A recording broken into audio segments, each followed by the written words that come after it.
목요일 묵상의 시간입니다. 성경 속에 담긴 하나님의 진심을 아는 성도가 되자. 성경 속에 담긴 하나님의 진심을 아는 성도가 되자. 이런 제목으로 또 오늘 묵상 시작하겠습니다. 어제 우리는 성경을 바르게 읽는 방법을 살피기 시작했는데, 먼저 성경의 창조로부터 계시록의 마지막 새하늘 새 땅이 임하는 때까지, 처음의 역사부터 마지막 역사까지 시간의 순서를 따라 다 읽고 들어봐야 된다라고 했습니다. 어떤 사건의 처음부터 끝까지 자초지종을 들어봐야 그 일이 벌어진 이유를 알고 그 내막을 알게 돼서 바르게 그 사건을 보는 눈이 생기고 온전하게 그 진짜 의도를, 그 뜻을 파악할 수 있게 되는 것처럼 성경도 처음부터 끝까지 들어봐야 알 수 있기 때문인 거죠. 성경은 창조주 하나님께서 자신을 어떤 변증하기 위해서 적은 그런 책이 아니라고 그랬습니다. 아버지가 자녀에게 자기가 아버지인 것을 증명하기 위해 유전자 검사했던 그 결과를 가지고 오고, 내가 아버지라는 것을 증명할 사람들을 증인으로 데려오고, 그런 사진들을 제출하고 증거를 대기 위해 그렇게 하는 그런 게 아니에요. 그게 성경이 아닙니다. 성경은 하나님께서 그냥 온 우주 만물의 창조주로서, 우리들의 아버지로서 당신이 이 땅을 창조하고 우리를 만드신 목적에 따라 행하여가는 그 하나님의 역사에 대한 이야기입니다. 그래서 우리는 이 하나님을 계시하여 알게 하는 이 역사 이야기를, 성경 이야기를 통해서 하나님의 어떤 분이시며 어떤 일을 행하여 가시는지를 살피면서 하나님의 진실한 그 마음, 그 뜻, 그 의도를 알아가는 거, 이게 중요한 거죠. 그래서 우리가 성경을 읽어갈 때 하나님의 진심을 읽을 수 있도록 살펴가는 거, 하나님의 의도를 만나는 거, 그게 바로 거듭남이라고 했는데 너무너무 중요한 겁니다. 우리가 하나님을 이해할 수 있는, 하나님을 이해할 수 있는 그런 존재는 아니지만 하나님께서 하나님의 마음을 이해할 수 있는 성품을 우리에게 주셨기 때문에 우리가 하나님의 역사인 이 성경을 역사적인 순서를 따라 빠짐없이 차분히 살피고 묵상하다 보면 그 진리의 성령 하나님의 도우심으로 하나님을 닮은 우리 아닙니까? 그래서 하나님의 진실한 뜻, 그 마음을 만나게 되는 겁니다. 사람과 사람도 서로 진심을 알아야 서로 통하고 바르게 서로를 이해하고 사랑하게 되지, 신뢰하게 되듯이 성도들도 하나님의 그 진심을 만나야 하나님의 진실한 뜻을 알 수 있고, 그래야 참된 감사가 나오고, 그 하나님을 사랑하게 되고 신뢰하게 되고, 그 하나님 말씀하신 것을 억지로 종교적 의무로 행하려 하는 게 아니라 정말 더 스스로 성실히 하나님의 그 뜻이 담긴, 마음이 담긴 이 말씀대로 살고자 하는 그런 존재가 될 수 있는 거죠. 그래서 성경을 읽어갈 때 이 역사적인 순서를 따라 바르게 읽어가면서 무엇보다 하나님의 진심을 만날 수 있도록 읽는 게 중요하다. 그런 얘기를 나눴는데요. 오늘 계속해서 성경을 바르게 읽어가기 위한 방법을 하나 더 살펴보면, 셋째, 성경을 알기 원하면 성경 본문을 읽어야 된다는 겁니다.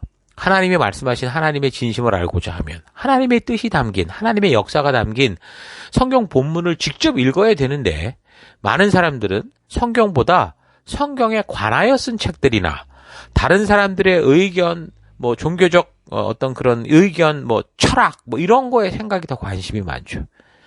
그래서 다른 사람이 자기 생각대로 그냥 다 씹어서 소화된 것, 하나님의 뜻이 아니라 자기 생각대로 말하는 것을 자꾸 그런 것만 먹으려고 하는 경우가 있습니다. 물론 처음에는 당연히 그런 사람들의 말을 듣고 가이드를 받아야 될 겁니다. 그러나 항상 그렇게 누군가의 완성된 요리를 평생 동안 먹는 거, 거기에 머물러서 익숙해지면 안 됩니다. 처음에는 떠먹여주는 걸 먹어야 될 수 있지만, 그러나 나중엔 스스로 먹어야 되는 거예요. 여러분, 나한테 연애 편지가 왔는데 그걸 항상 누군가가, 친구가 옆에서 해석해주고 설명해야만 알아듣는다. 그럼 어떻게 되겠습니까? 그거 언제 결혼을 해요? 하나님의 말씀을, 성경의 본문을 통해 바르게 직접 먹는 훈련이 그래서 안 되면 결국 누군가가 요리한 음식만 먹어야 되고, 그러다가 보면 중간에서 그것을 요리하는 사람들이 아주 잘못된 것을 줘도 이게 온전한 건지 똥인지 된장인지 구분도 못하고 먹게 된다라는 거예요. 그러면 중간에서 사탄이 그런 말씀 속에, 그런 태도 속에 거짓된 씨를 뿌리는 아주 좋은 환경이 되는 거죠. 자칫 그래서 돌이킬 수 없는 함정, 이단에 빠져서 헤어나지 못하기도 하고, 잘못되면 그 신천지라는 이단에 들어간 사람처럼 가족이고 뭐고 다 그냥 하나님 말씀하신 모든 걸 하나님을 믿는다면서 파괴하는 그런 일들이 벌어질 수도 있다라는 겁니다. 그래서 어쨌든 분명한 것은 우리가 정말 하나님의 뜻을 알기 원한다면 하나님의 마음이 담긴 이 성경 본문을 읽어야 된다는, 하나님의 역사를 직접 읽어야 돼요. 자초지종 우리가 알아야 돼요. 그래서 그 하나님의 마음이 담긴 성경 본문을 직접 역사적인 순서를 통해 그 역사의 배경과 상황을 이해해가면서 처음부터 여러 번 반복해서 듣고 읽고 묵상하는 게 중요하지, 다른 사람의 생각과 의견에 전적으로 다 그 해석에 의지해서 성경이 아니라 그것에 대해서 말하는 사람들의 생각과 의견만을 가지고 살아서는 안 됩니다. 도움을 받되 의존하거나 의지하지 말고 무엇보다 성경의 본문이 묵상의 핵심이 되게, 그 사람들의 말이 아니라 성경의 본문이 묵상의 핵심이 되게 해야 되는 게 중요합니다. 그래서 성경의 토대가 바르게 잡히고 큰 흐름을 보게 된다면 그때 이제 여러 가지 다른 사람의 생각과 의견들을 들을 때도 성경적 분별력이 생기고 바르게 보는 눈들이 생기죠. 나름대로 성경의 가치에 따른 바른 분별력을 통해서 그런 말을 들을 때 더더욱 하나님의 온전한 뜻을 바르게 알아가는 풍성함 가운데 나아가게 될 수 있는 겁니다. 자, 그래서 성경을 알기 원하면 본문을 읽어야 된다라는 거 잊지 마시고요. 자, 네 번째는 성경에서 지금 나오는 이 성경이 역사 이야기니까 이 이야기의 핵심 주인공과 그 역할을 바르게 알고 읽어야 된다는 겁니다. 성경은 역사 이야기라고 했고, 그래서 시간 속을 살아가는 그 하나님이 창조하신 육체를 가진 사람들이 살아가는 이야기들, 그러니까 창조주 하나님과 사람의 이야기라고 그랬잖아요. 그러니까 그러나 성경은 창조주 하나님의 역사이기 때문에 비록 하나님은 영이시기에 사람들의 행적처럼 이렇게 드러나지는 않지만 하나님께서 살아계셔서 창조주로서 행해가신 일들이 모든 사건들 속에 있는, 이야기 속에 있는 겁니다. 그래서 성경은 창조주 하나님과 하나님이 창조한 사람들의 이야기라는 거예요. 근데 창세기를 통해 보듯이 하나님이 창조하신 인간의 세계를 혼잡하게 만든 어떤 존재가 또 하나 등장했죠. 사탄입니다. 하나님의 창조 속에 이 사탄이 개입하면서 인류의 역사가 지금처럼 흘러가고 있는 거예요. 그래서 성경은 하나님과 사람의 이야기이며 동시에 사탄의 이야기인 거죠. 그 사탄이 어떤 존재인지도 우리가 성경을 통해 보면 분명히 알 수 있고, 그런 어둠의 세력, 지옥, 이런 모든 분명한 영적인 세계에 대해서 예수님의 말씀을 들으면 우리가 분명히 또 알 수 있는 그런 계시가 우리한테 와 있는 거예요. 그래서 하나님이 누구신지, 인간은 어떤 존재인지, 사탄이 어떤 짓을 하는지 그 역할을 알아야 성경을 읽을 때 바르게 이해할 수 있고, 예수 그리스도의 오심을 바르게 이해할 수 있고, 이 세상이 결국 그래서 어떻게 흘러가게 되는구나, 이런 걸 바르게 이해할 수 있게 되는 겁니다. 사탄이 어떻게 창조되었는지에 대해서 성경이 말하지 않지만 하나님의 창조의 세계 속에 에덴 동산의 뱀의 모습을 가장해서 등장했고, 그가 하나님의 뜻대로 나아갈 자유의지를 가진 사람들을 그들의 욕심을 자극시켜서 사탄 자기와 같이 하나님 창조주의 그 자리를 탐하는 그런 위치에 서게 하는 짓을 하면서 인류의 삶은 혼란에 빠졌죠. 이게 지금 우리가 알지 못하는 하나님의 계시의 말씀을 통해 알 수 있는 우리 창조의 그 시기의 시간의 그 세계입니다. 이 사탄과 그와 함께하는 무리들은 분명 마지막 날에 무적행으로 떨어질 존재들이라는 걸 우리가 계시록을 통해 분명히 알았는데, 또 하나님의 마지막 심판의 날이 오기 전까지 이 세상이 계속되는 동안 이런 사악한 영적인 존재로서 하나님의 뜻을 대적하며 사람을 자기와 같은 존재로, 죄짓는 존재로 만드는 그런 짓들을 벌이는 게 사탄의 짓이었죠. 그래서 성경이 말씀하는 이 세상은 어떻게 한다고 그랬어요? 점점 나아지는 세상이 아니라 멸망으로 가는 세상이다. 그러니까 성경의 계시를 통해 우리가 알게 되는 겁니다. 자, 이렇게 이런 전체적인 큰 길을 알고 성경을 읽어갈 때 성경의 역사적 기록 속에서 벌어진 일들을 통해 온전한 하나님의 뜻을 우리가 알 수 있는 겁니다. 그래서 성경을 읽기 시작할 때 성경을 바르게 볼 수 있도록 이렇게 이제 이런 것들 가이드해주고 돕는 그런 도우미가 있으면 좋죠. 그래서 이 세상이 말하듯이 단지 육체로 보이는 이 세상이 전부가 아니라는 것을 우리가 깨달아야 됩니다. 우리는 영적인 존재들이라는 사실, 영적인 세계가 어떤 세계라는 사실을 알지 못하고 성경을 읽으면 엉뚱한 이단들이 나와서 출애굽기의 기적을 경험하고서도 결국 어떻게 되는 거예요? 홍해를 건너 나와서 광야에서 죽는 일들이 생기는 거예요. 또한 이런 영적인 세계를 알지 못하면 오늘날 우리가 살아가는 사회 속에서, 문화 속에서 벌어지고 있는 이런 이 현상들, 이 현상들의 근본적인 원인을 우리가 바르게 알 수 없죠. 그저 세상에 벌어지는 일들만 볼 뿐이지 그 일들 속에, 그 역사 속에 다니엘처럼 그 모든 것을 볼 수 있는 눈을 가지지 못하는 겁니다. 이 세상의 역사는 하나님이 창조하신 시간 속에 흘러갑니다. 그러나 세상의 역사는 하나님이 과연 계시다면 이렇게 흘러갈 수 있을까 하는 식으로 흘러가는 것처럼 보이죠. 하나님의 선한 뜻이 아니라 사탄과 악한 사람들이 좌지우지하고 자기들 마음대로 흘러가게 하는 것 같을 정도입니다. 그리고 세상의 역사들은 각 나라의 관점에서 자기들에게 유리하게 그 자기의 역사를 자기 국가 중심적으로 그렇게 써가는 거죠. 지금도 우크라이나를 침략한 러시아 같은 경우 푸틴 같은 사람 보십시오. 자기식으로 다 해석을 했습니다. 그 자기 중심으로 그렇게 모든 역사를 만들어가는 거죠. 근데 놀라운 것은 성경은 이렇게 각 나라가 흘러가는, 이런 독재자들이 흘러가는 이런 흐름이 어떻게 흘러갈지, 그래서 결국 이 세상은 어떤 미래를 맞이하게 될지를 정확하게 말해주고 있습니다. 각 시대 강대국의 욕구를 따라 세계가 흘러가는 것 같지만, 그런데 성경을 보면 이 시대가 이렇게 흘러가는 것이 어떻게 흘러갈 것인 것까지도, 그래서 어떤 나라들이 심지어 세상에 등장할지에 대해서도 분명하게 계시하여 말씀해주고 있죠. 성경에 나오는 인물과 사건 등의 흐름이 이 세상의 역사와 그래서 함께 흐르고 있고, 다니엘이든 느헤미야든 에스라든 다 그랬습니다. 성경은 놀랍게도 그 역사의 흐름이 왜 그렇게 흘러가는지를 이런 예언자들을 통해 하나님의 뜻대로 살고자 하는 그런 백성들을 통해 분명하게 말씀되었고, 그 말씀하신 대로 이루어져 가고 있는 거죠. 그런데 그 역사의 흐름을 주도하시는 하나님의 그 살아계심을 보지 못하는 육적인 안목으로는 성경을 아무리 읽어도 도저히 이해하지 못하고, 그러니까 그렇게 성령의 그런 안목으로, 영적인 안목으로 보질 못하니까 이상한 책이다, 성경은. 그런 식으로 말을 하는 거죠. 하나님을 이해할 수 없고 예수님을 이해할 수 없고 그들이 행하신, 하나님이 행하신 이 역사를 이해하지 못하는 겁니다. 또 사탄의 존재라는 걸 분명히 알지 못하고는 이 세상에서 지금 벌어지고 있는 수많은 죄악과 전쟁과 죽음과 이런 것들을 이해할 수 없는, 그러니까 이해할 수 없는 탐욕적인 일들이 왜 벌어지고 있는지 진정으로 알 수 없는 거예요.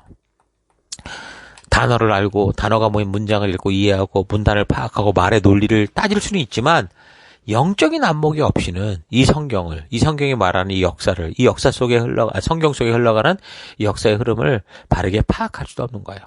어떤 소설을 읽거나 시를 읽거나 어떤 미술 작품을 보거나 음악 작품을 들을 때 사람들이 그 작가의 의도를 알면 그 작품을 더 바르게 이해하고 그것에 빠지기까지 하죠.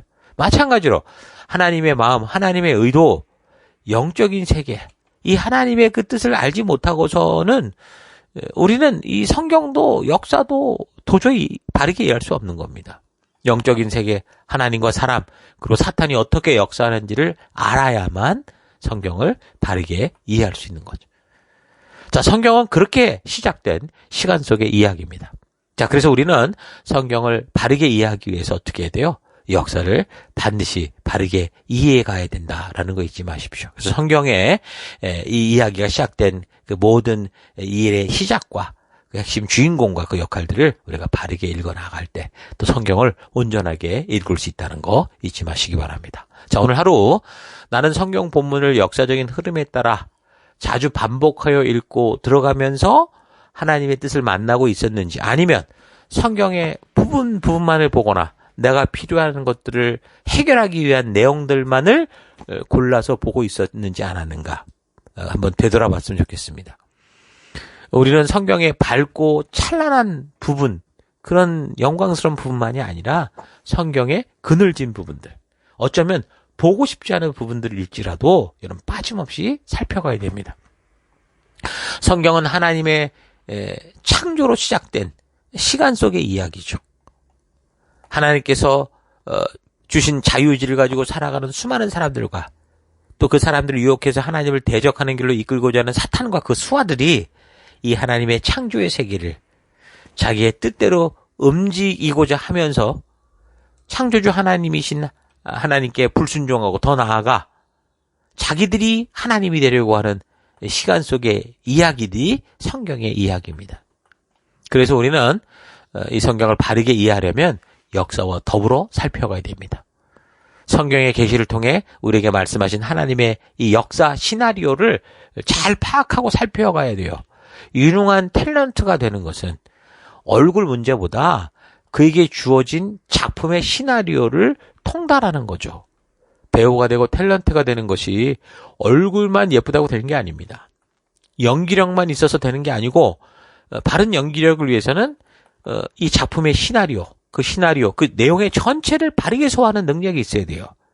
작품의 그 대사를 외우기만 해서 되는 게 아닙니다. 암기만 해서 되는 게 아니고 그 전체 시나리오를 그 작가의 심정, 심지어 그 주인공의 심정으로 완전히 이해해야 바른 역할, 감정이입이 나오는 거죠. 그래야 진짜 연기가 나오는 거 아닙니까?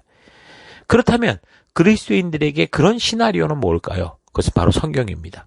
우리는 성경 속에 흐르는 하나님의 그 마음, 의도를 알고 또 그 역사를 알아야 됩니다. 그래야 우리가 정말 이 현재 살고 있는 이 역사의 무대에서 흔들리지 않을 수 있고 좌로나 우로나 치우치지 않는 참된 빛을 밝히는 그런 성도가 될 수 있는 겁니다.